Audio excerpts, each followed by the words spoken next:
तो आप देख रहे हैं डार्क केमिस्ट्री क्लासेस में रामेश्वर वर्मा। आज का हमारा टॉपिक है सीमेंट एनालिसिस, राइट। तो ये टॉपिक बहुत ही अच्छा होने वाला है। अगर आप हमारे चैनल में नए हो तो प्लीज लाइक और सब्सक्राइब जरूर करें, राइट। तो आज हम पढ़ेंगे क्या क्या चीज। आज हम मैग्नीशियम ऑक्साइड का हम क्या करने वाले हैं, पूरा एनालिसिस करने वाले हैं। तो इसमें हम इसका रूल बताएंगे, रिक्वायरमेंट बताएंगे और टेस्ट प्रोसीजर बताएंगे, लास्ट में कैलकुलेशन। तो इतने टॉपिक में हम क्या करने वाले हैं, पूरा डिटेल से चर्चा करने वाले हैं। अगर आप हमारे वीडियो में शुरू से अंत तक रहिएगा, देखिएगा, तो आपको ये टॉपिक पूरा क्लियर हो जाएगा, राइट। आप जान रहे हैं सीमेंट बहुत ही इंपॉर्टेंट रोल करता है हमारे एटमॉस्फेयर के लिए, या हमारे जो भी बिल्डिंग मटेरियल है। याद रखिएगा, बिल्डिंग मटेरियल बिना सीमेंट के क्या हो जा रहा है, अधूरा है, राइट। इसीलिए सीमेंट का हम बहुत सारे अलग अलग पैरामीटर है जिसका हम बहुत सारे एनालिसिस कर चुके हैं। अगर इसका हम रूल का बात करते हैं तो IS 4032 के अकॉर्डिंग हम क्या करते हैं, इसका एनालिसिस करते हैं। याद रखिएगा, IS 4032 हम हर एक एनालिसिस के पहले इसका रूल बताते हैं कि हम किसके अकॉर्डिंग आपको ये इंफॉर्मेशन दे रहे हैं। तो आज का हमारा इंफॉर्मेशन किसके अकॉर्डिंग है, IS 4032 के अकॉर्डिंग, राइट। तो रूल क्या हो जाएगा हमारे पास, रूल हो जाएगा IS 4032। इसको आपको याद रखना है, ठीक। अब इसमें हम देखते हैं, नेक्स्ट आगे बढ़ते हैं, इसका रिक्वायरमेंट। जब हम इसका एनालिसिस करते हैं तो हमको बहुत सारे रिक्वायरमेंट की जरूरत पड़ती है। जैसे हमारे पास क्या हो जाएगा, पहला हम बात करते हैं सिंपल। अब सिंपल हम कौन सा सिंपल लेने वाले हैं, याद रखिएगा, हम इससे पहले पैरामीटर में आपको पढ़ाए थे सिलिका, ठीक है। सिलिका का हम जब सीमेंट में सिलिका निकाले थे उसमें हम फिल्ट्रेट पार्ट को छोड़े थे।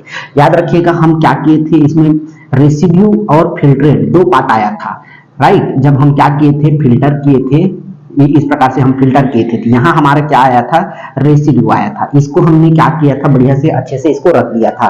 हमने आपको उस टाइम बताया था कि आगे हम बहुत सारे पैरामीटर करेंगे, उसमें इसका जरूरत पड़ने वाला है। तो यहाँ से जो सॉल्यूशन हम रखे थे सेम, इसी से हमको क्या करना है, सैंपल लेना है। तो ये सैंपल हम क्या करते हैं, यहाँ यूज करते हैं। सैंपल हो जाएगा ये वाला, ठीक। फिर हो जाएगा ब्यूरेट, ब्यूरेट हो जाएगा, पीपेट हो जाएगा, कोनिकल फ्लास्क हो जाएगा, मेजरिंग सिलेंडर हो जाएगा, ठीक। अब EDTA हो जाएगा हमारे पास, EDTA 0.01 मोलरिटी का चाहिए। बफर सॉल्यूशन चाहिए जिसका pH कितना रहेगा, 10 रहेगा। इसको आपको याद रखना है। फिर हमारे पास क्या हो जाएगा, ट्राई एथेनॉल, याद रखिएगा, ट्राई एथेनॉल माइन, इसको याद रखिएगा। EDTA eriochrome black T, EBT eriochrome black T हमारे पास क्या हो जाएगा, इंडिकेटर हो जाएगा। और DM वाटर। तो ये हमारे पास क्या हो जाएगा, पूरा रिक्वायरमेंट हो जाएगा, राइट।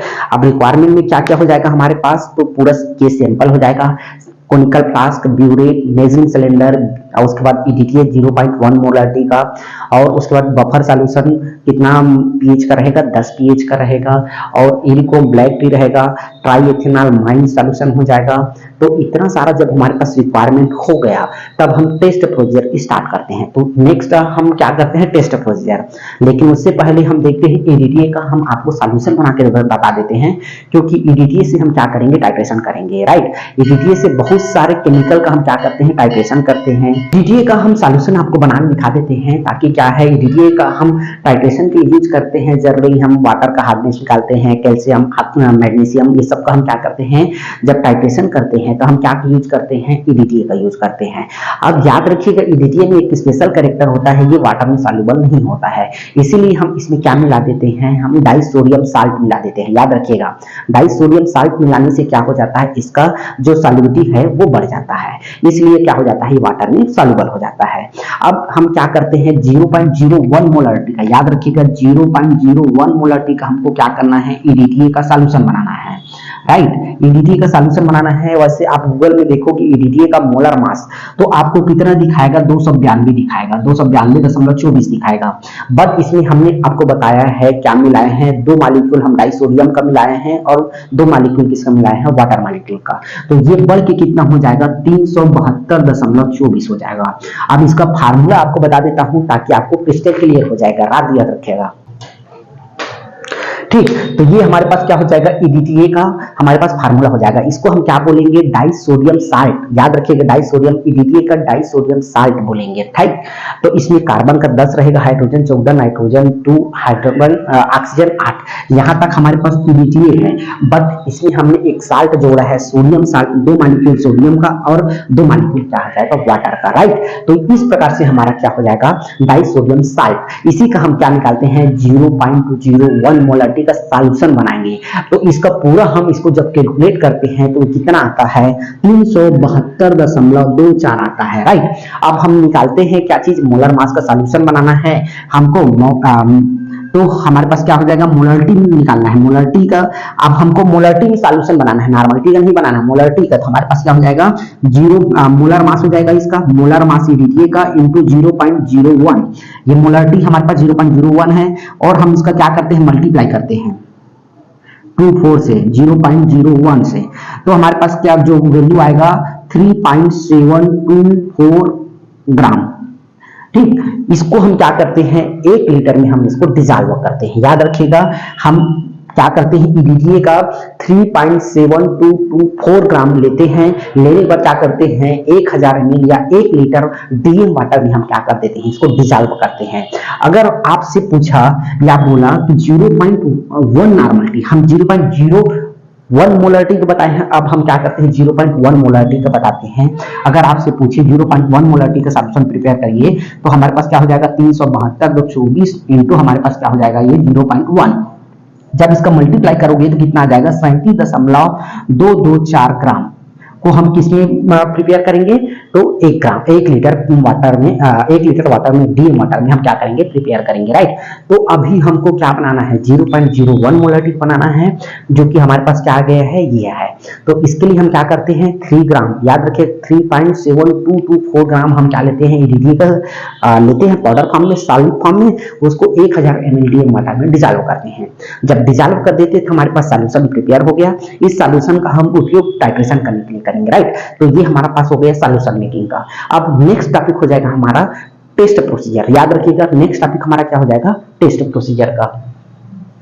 तो इसके लिए हम सबसे पहले क्या करते हैं, एक कोनिकल फ्लास्क लेते हैं। याद रखिएगा, टेस्ट प्रोसीजर के लिए हम क्या करते हैं, एक कोनिकल फ्लास्क लेते हैं 500 ml का। 500 ml का हम क्या करते हैं, एक कोनिकल फ्लास्क लेते हैं। फिर इसमें याद रखिएगा 10 ml सिंपल लेते हैं। राइट, 10 ml हम क्या करते हैं, सिंपल लेते हैं। जो सिंपल यही वाला सिंपल से हम क्या करते हैं, 10 ml मेजरिंग सिलेंडर से नापते हैं, उससे हम क्या करते हैं, 10 ml लेते हैं। लेने के बाद इसमें हम क्या डाल देते हैं। फिर हम क्या करते हैं, 5 ml, याद रखिएगा 5 ml ट्राई माइन का हम क्या करते हैं, सैंपल लेते हैं। जो हमारे पास क्या रहेगा, 5 ml ट्राई एथेनॉल माइन का हम क्या करेंगे, सॉल्यूशन डालेंगे। डालने के बाद क्या करते हैं, अच्छे से इसको सेक करते हैं ताकि क्या हो जाए, सैंपल होमोजीनियस हो जाए। अब उसके बाद हम क्या करते हैं, इसमें 50 mg, याद रखिएगा 50 mg EDTA eriochrome black T का हम क्या डालते हैं, इंडिकेटर डालते हैं। डालने के बाद फिर से सेक करते हैं। सेक करने के बाद याद रखिएगा इसमें हम क्या डालते हैं, 20 ml, याद रखिएगा 10 pH का हम क्या डाल देते हैं, इसमें बफर सॉल्यूशन डाल देते हैं। ठीक, बफर सॉल्यूशन डाल दिए। अब डालने के बाद फिर से सेक करते हैं। सेक करने के बाद याद रखिएगा 50 ml, याद रखिएगा 50 ml हम क्या डालते हैं, DM वाटर डालते हैं। ठीक, 50 ml हम क्या डाल देते हैं, DM वाटर डालते हैं। डालने के बाद क्या करते हैं, सेक करते हैं।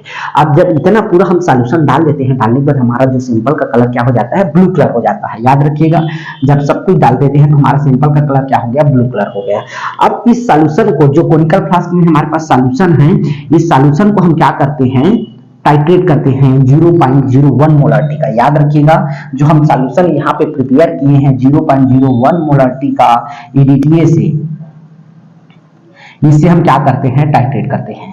अब टाइट्रेट हम क्या करते हैं, ड्रॉप बाय ड्रॉप करते हैं। इसके लिए हम क्या करते हैं, सबसे पहले इनिशियल पॉइंट को नोट करते हैं, ब्लू रेट का नोट करते हैं। अब जब तब करना है, हमारे पास 3 पॉइंट का रहेगा, ब्लू टू पिंक रहेगा। ठीक है, ब्लू टू पिंक जब तक ना आ जाए तब तक हमको क्या करना है, इसमें टाइट्रेट करना है। राइट, अब टाइट्रेट करते हैं तो टाइट्रेट में मान लो हमारे पास जो इन पॉइंट आया पिंक कलर आ गया। पिंक कलर आने के बाद हम क्या करते हैं, हम टाइट्रेट को बंद कर देते हैं। अब इस सैंपल में याद रखिएगा जो टाइट्रेशन वैल्यू है उसमें हमारे पास कैल्शियम ऑक्साइड मैग्नीशियम ऑक्साइड दोनों का हमारे पास सम रहता है, मतलब दोनों का योगात्मक या दोनों का योग रहता है। तो हमको अभी निकालना क्या चीज है, मैग्नीशियम ऑक्साइड। तो मैग्नीशियम ऑक्साइड निकालना है तो हमको क्या करना पड़ेगा, कैल्शियम ऑक्साइड की जो टाइट्रेशन वैल्यू है उसको हमको माइनस करना पड़ेगा। याद रखिएगा यहीं पे थोड़ा सा अलग हो जाता है यहाँ कैल्शियम और मैग्नीशियम के केस में, कि जो हम टाइट्रेशन वैल्यू निकाले हैं उसमें कैल्शियम और मैग्नीशियम दोनों का सम प्रेजेंट है। उसमें हमको क्या करना होगा, कैल्शियम का वैल्यू को हमको माइनस करना पड़ेगा, तब हमको मैग्नीशियम का वैल्यू निकलता है, राइट। तो अब हमारे पास मान लो जो ग्रीन पॉइंट जो दोनों का डिफरेंस कितना मिला, 5 मिला, राइट। हमारे पास जो मैग्नीशियम का जो रीडिंग हो जाएगा वो कितना हो जाएगा, 5 हो जाएगा। तब इसका हम कैलकुलेट करते हैं, कैलकुलेशन करते हैं मैग्नीशियम ऑक्साइड का, तो बराबर क्या हो जाएगा, अब ब्यूरेट रीडिंग हो जाएगा इनटू, याद रखिएगा 0.0432 4032। याद रखिएगा हम जो आईएस निकाल रहे हैं उसी से एक मैग्नीशियम ऑक्साइड का एक ये हो जाएगा, आपको याद करने की जरूरत नहीं पड़ेगा। जो आईएस निकाल रहे हो 4032 उसी को यहाँ पे कैलकुलेट करने के लिए एक ट्रिक है याद करने के लिए, 0.0430, ठीक, और डिवाइडेड बाय सैंपल वेट। अब सैंपल वेट हम कितना लिए थे, 10 लिए थे, तो ब्यूरेट रीडिंग मान लो 5 आया, 0.0432 इंटू 10 हो जाएगा, राइट। जब पूरा को कैलकुलेट करोगे तो 0 पॉइंट, याद रखिएगा 0.199 हमारे पास क्या आता है, कैल्शियम मैग्नीशियम ऑक्साइड का परसेंट आता है। मैग्नीशियम ऑक्साइड कितना हो जाएगा, 0.199%, ठीक। तो ये पूरा एनालिसिस हमारा किसका हो जाएगा, मैग्नीशियम ऑक्साइड का, राइट। एक बार क्विक रिवीजन करा देते हैं ताकि क्रिस्टल क्लियर हो जाएगा आपको। तो आज हम रूल हमारा क्या हो जाएगा, आईएस 4032 हो जाएगा। फिर इसमें हम रिक्वायरमेंट देखे हैं और उसके बाद हम एक सॉल्यूशन बनाए हैं। सॉल्यूशन किसका बनाए हैं, ईडीटीए का। ईडीटीए का सॉल्यूशन इसलिए बनाए हैं क्योंकि क्या होता है, इसमें स्पेशल कैरेक्टर होता है, वाटर में सॉल्युबल नहीं होता है, इसलिए हम क्या डाले हैं, इसमें डाइसोडियम का हम साल्ट डाले हैं। अब डाइसोडियम का साल्ट डालने से क्या हो जाता है, ये सॉल्युबल हो जाता है। जरूरी आप देखोगे, गूगल में सर्च करोगे ईडीटीए का, आप मोलर मास देखोगे तो 292 आता है, लेकिन हम क्या डाले हैं, डाइसोडियम का साल्ट डाले हैं, 2 मॉलिक्यूल हम वाटर डाल दिए हैं, तो इसका बल्क कितना हो जाता है, 372.24 हो जाता है इसका मोलर मास। अब मोलर मास निकालने के लिए हम क्या करते हैं, हमारे पास मोलर मास तो आ गया, इनटू जितना बोला है 0.01 मोलरिटी का, तो उसको हम जब मल्टीप्लाई करते हैं तो 3.7224 ग्राम हमारे पास आता है। उसको हम 1 लीटर वाटर में डिजॉल्व कर दिए। जब 1 लीटर वाटर में डिजॉल्व कर दिए तो हमारे पास एक सॉल्यूशन बन गया 0.1 मोलरिटी का, उसको हम अलग से रख देते हैं, राइट। अब हम इधर टेस्ट प्रोसीजर स्टार्ट करते हैं। टेस्ट प्रोसीजर में हम सबसे पहले एक कोनिकल फ्लास्क लिए हैं 500 ml का, इसमें हम 10 ml जो सिलिकॉन निकाले थे वो वाला फिल्ट्रेट सैंपल लेते हैं। लेने के बाद हम इसमें हम 5 ml हम क्या डालते हैं, ट्राई एथेनॉल माइन डालते हैं, फिर सेक करते हैं ताकि दोनों सैंपल होमोजीनियस हो जाए, राइट। उसके बाद हम क्या करते हैं, इसमें याद रखिएगा 50 mg EDTA eriochrome black T indicator डालते हैं, राइट। उसके बाद हम इसमें क्या डालते हैं, 20 ml बफर सॉल्यूशन डालते हैं, जिसका पीएच कितना रहेगा, 10 रहेगा, जिसका पीएच कितना रहेगा, 10 रहेगा। इसका हम कितना लिए हैं, 20 ml। फिर से सेक करते हैं, सेक करने के बाद क्या करते हैं, इसमें 50 ml डीएम वाटर डालते हैं, राइट। 50 ml डीएम वाटर डाल देते हैं, डालने के बाद क्या करते हैं, सेक करते हैं, तब इसका कलर क्या हो जाता है, ब्लू कलर हो जाता है। अब इसको हम क्या करते हैं, 0.01 मोलरिटी ईडीटीए सॉल्यूशन जो बनाए हैं अभी तुरंत, उससे हम क्या करते हैं, टाइट्रेट करते हैं। टाइट्रेट करते हैं तो पहले इनिशियल पॉइंट को नोट कर लेते हैं। अब जब तक टाइट्रेट करना है, जब तक इसका ब्लू से पिंक कलर ना हो जाए, याद रखिएगा जब पिंक कलर हुआ तो इसको रीडिंग को हमको क्या करना है, नोट डाउन करना है, और फिर टाइट्रेट को बंद करना है, राइट। जब टाइट्रेशन करते हैं पिंक कलर अभी आ जाता है, तो इसमें याद रखिएगा इस सॉल्यूशन में या इस टाइट्रेशन में 2 चीज रहता है, calcium oxide plus magnesium oxide दोनों का सम रहता है। लेकिन हम एनालिसिस किसका कर रहे हैं, मैग्नीशियम ऑक्साइड का। तो मैग्नीशियम ऑक्साइड का हम क्या करते हैं, रखते हैं और कैल्शियम ऑक्साइड को वैल्यू को माइनस कर देते हैं। तो जो माइनस हुआ उसको जब इससे हटाते हैं तो हमारे पास कितना आ जाता है, केवल और केवल मैग्नीशियम ऑक्साइड का आता है। इस मैग्नीशियम ऑक्साइड को हम आगे कैलकुलेट के लिए रखते हैं। तो कैलकुलेशन जब करते हैं, मान लो हम एग्जांपल के लिए आपको 5 बताए हैं, जो मैग्नीशियम ऑक्साइड का वैल्यू आया है वो 5 आया है। इसको हम क्या करते हैं, मल्टीप्लाई करते हैं किससे, 0.04032। याद रखिएगा 4032 हम इसमें भी कर रहे हैं, कैलकुलेशन भी 4032 से, मतलब दोनों का एक कॉम्बिनेशन मिल गया। इसको याद रखिएगा। और फैक्टर भी है इसमें, याद रखिएगा हमारे पास सॉल्यूशन में फैक्टर भी है 0.99 का, तो ईडीटीए में है, ईडीटीए में 0.99 का फैक्टर है, इसमें फैक्टर बताए हैं हम, याद रखिएगा। जिसमें कितना हो जाएगा यहाँ पे अगर आप करोगे तो 0.99 का इसमें फैक्टर मिलेगा आपको ईडीटीए में। अब हम सबको मल्टीप्लाई करते हैं तो हमारे पास जो सिंपल का जो परसेंटेज आता है मैग्नीशियम का 0.199% आता है। यही हमारा आज का एनालिसिस रहा। ये टॉपिक क्या हो जाएगा, मैग्नीशियम ऑक्साइड का एनालिसिस, राइट। तो आज के लिए बस इतना ही, तब तक के लिए थैंक यू।